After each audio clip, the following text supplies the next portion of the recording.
जम्मू कश्मीर विधानसभा चुनाव के बिगुल बजने के बाद ही फारूक और उमर अब्दुल्ला वाली नेशनल कॉन्फ्रेंस ने अपना पाक प्रेम जाहिर करना शुरू कर दिया है और अपने मैनिफेस्टो में 370 दोबारा बहाल करने के साथ साथ सत्ता में आने के बाद राजनीतिक कैदियों को रिहा करने का भी ऐलान किया है।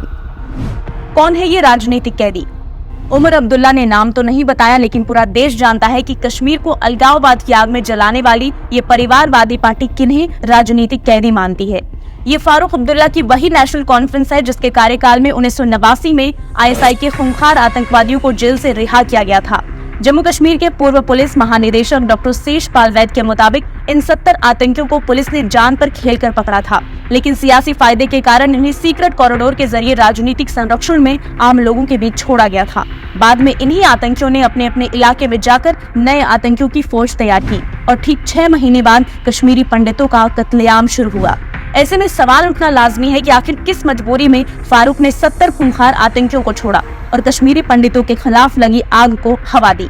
1987 में राजीव गांधी और फारूक अब्दुल्ला की मिली भगत की चुनाव धांधली से वैसे ही कश्मीर में माहौल बिगड़ा हुआ था और ऊपर से 70 आतंकियों को छोड़ने का ऑर्डर। क्या ये सारे फैसले केंद्र की राजीव गांधी सरकार की जानकारी के बगैर हो सकते थे? यकीनन असंभव।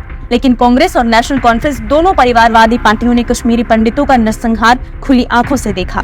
1989 में कश्मीरी पंडितों के पलायन के वक्त कश्मीर में तैनात रहे नौकरशाह फारूक रेंजू शाह ने खुलासा किया कि अगर फारूक अब्दुल्ला चाहते तो कश्मीरी पंडितों का नरसंहार रुक सकता था। 80 के दशक में जब आतंकियों ने भाजपा उपाध्यक्ष और पेशे से वकील टीकालाल टपलू को मारा, तब फारूक सरकार ने कोई एक्शन नहीं लिया। ऐसा लगा कि मानो कुछ हुआ ही ना हो। बाद में आतंकियों ने मकबूल भट्ट को फांसी की सजा सुनाने वाले जज को भी मार दिया। फिर भी फारूक साहब गोल्फ खेलने में मशगूल थे। आतंकियों का हौसला बढ़ा और 1990 में एक रात कश्मीरी पंडितों को अपनी ही सरजमी से बेदखल कर दिया गया।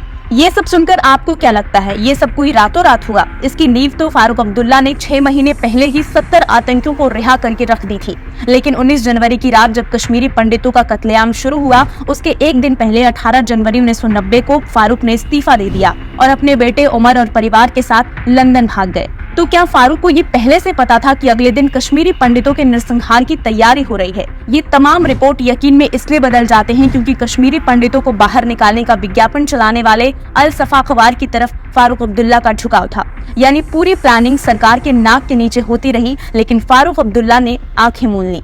सोचिए, जिस पार्टी का इतिहास स्वर्ग माने जाने वाले कश्मीर को जहन्नुम में पहुंचाने का रहा हो, जम्मू कश्मीर जहन्नुम में गया, जम्मू कश्मीर जहन्नुम में गया, उसे आज के कश्मीर का अमन चैन कैसे बर्दाश्त होगा? उन्हें ये कैसे सहन हो जाएगा कि कश्मीर में अलगाववादियों का खात्मा हो चुका है और इसीलिए ये राजनीतिक कैदियों को रिहा करके फिर से कश्मीर को आग में झोंकना चाहते हैं।